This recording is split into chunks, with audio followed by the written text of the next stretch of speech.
Bonjour à tous et bienvenue, c'est Christophe. Donc je suis paysagiste et investisseur particulier sur les indices principalement.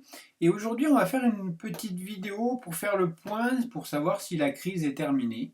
Par rapport à beaucoup de personnes qui semblent vouloir investir massivement dans les indices, dans les actions, etc. Parce qu'ils trouvent que l'opportunité est vraiment intéressante. Alors on va faire un petit point sur les marchés pour voir est-ce que c'est vraiment une opportunité en or ou est-ce que c'est un attrape-nigo?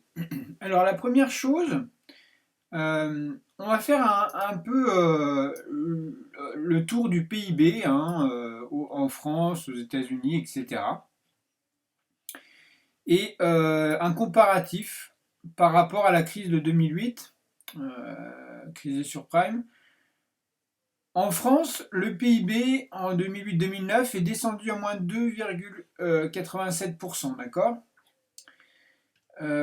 Si on prend les États-Unis, est-ce qu'on peut retrouver les États-Unis? Ouais, ça va être Amérique du Nord, je pense. Voilà, donc Amérique du Nord, on retrouve à peu près les mêmes niveaux, à savoir moins 2,58% pour 2008-2009, d'accord? Donc, et ce qui est intéressant de voir, donc là je suis sur le SP 500. Si on se base là-dessus, 2008-2009, à l'apogée de 2008-2009, alors attendez, hop, on va enlever ça, tac. À l'apogée de 2008-2009, on était ici, donc à 1572, enfin 70 à peu près, sur le SP 500. Et la crise de 2008, vous voyez, sur avril 2009, on est descendu au plus bas à 650 à peu près. D'accord?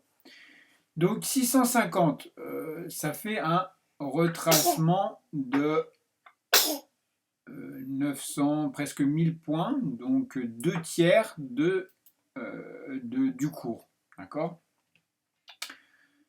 Pour 2,5% de baisse de PIB. Ici, les États-Unis, hein, ils annoncent déjà une chute actuelle de 4,8% du PIB. 4,8. Donc on est loin de là des 2,8, 2, machin. On est quasiment au double et encore, ça c'est ce qu'ils annoncent actuellement. C'est pas fini. Donc ça veut dire qu'on va avoir le double. Est-ce que vous croyez que le retracement qu'on a eu, c'est-à-dire on était à 3004 au plus haut, on est descendu au plus bas à 2100, soit 1200 points de retracement. Est-ce que vous croyez que un petit tiers du retracement est significatif de ce qui se passe réellement?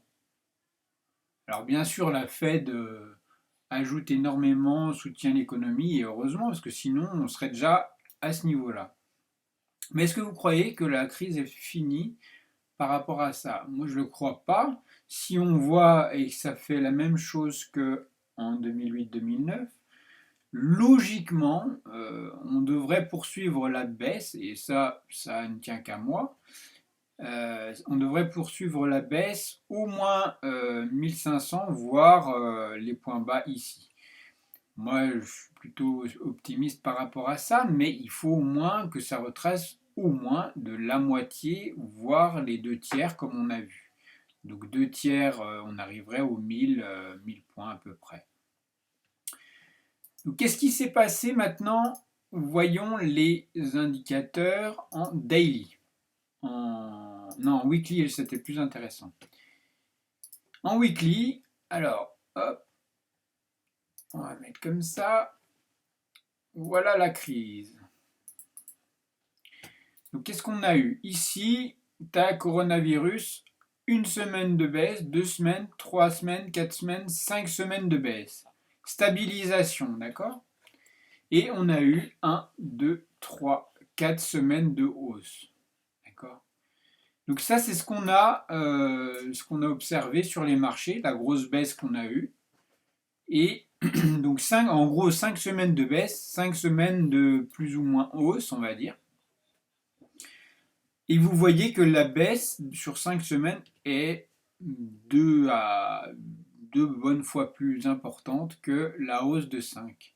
On a toujours ça sur les marchés, c'est-à-dire des phénomènes de hausse, de retracement, de hausse, de retracement, de hausse, etc. Et dans la baisse, c'est une baisse, un retracement, une baisse, un retracement. Donc voilà par rapport à moi, mon opinion. On arrive sur des sommets actuellement. Là, on a assisté, je ne sais pas si vous étiez sur les marchés dernièrement, sur le Nasdaq, sur le SP500, sur le DAX, et le DAX était impressionnant. On est passé des journées à pratiquement 4% d'augmentation à une journée à moins 3, moins 4%. On a notamment désossé de plus de 400-500 points sur le DAX. Est-ce que c'est un moment où on va juste retracer et la Fed va encore remettre au pot? Ou est-ce que ça va être un début d'un retour dans les plus bas historiques? À voir. En tout cas, je vous conseille vraiment et vivement d'être très prudent sur les marchés. Euh, Actuellement, aucun support, rien ne passe, hein. Il y a beaucoup, voilà, on voit ce qui s'est passé les 2 derniers jours, hein, une super montée ici et une descente. Et on remarque qu'il n'y a que les très très gros supports comme la middle mensuelle, les pivots mensuels et des éléments comme ça qui font un vrai effet sur l'arrêté des cours. Qu'est-ce que je voulais dire d'autre? Je suis en train de réfléchir progressivement à une méthode qui permet de baser sur les moyennes mobiles. Une méthode qui, parce que moi je trouve ça très très parlant en fait, la moyenne mobile comme idée de référence, comme chemin directeur qu'il faut suivre. Et plus on va s'éloigner, plus on a des chances de retrouver la moyenne mobile. Et là, comme vous voyez, hein, donc la crise est ici, on voit vraiment, c'est une unité de 1 heure, je trouve qu'elle est vraiment représentative de la volatilité et pour trader, c'est un bon schéma qui me permet justement de ne pas se tromper de sens. Et on remarque que là, on était un peu trop haut par rapport à cette moyenne mobile et on a retracé énormément.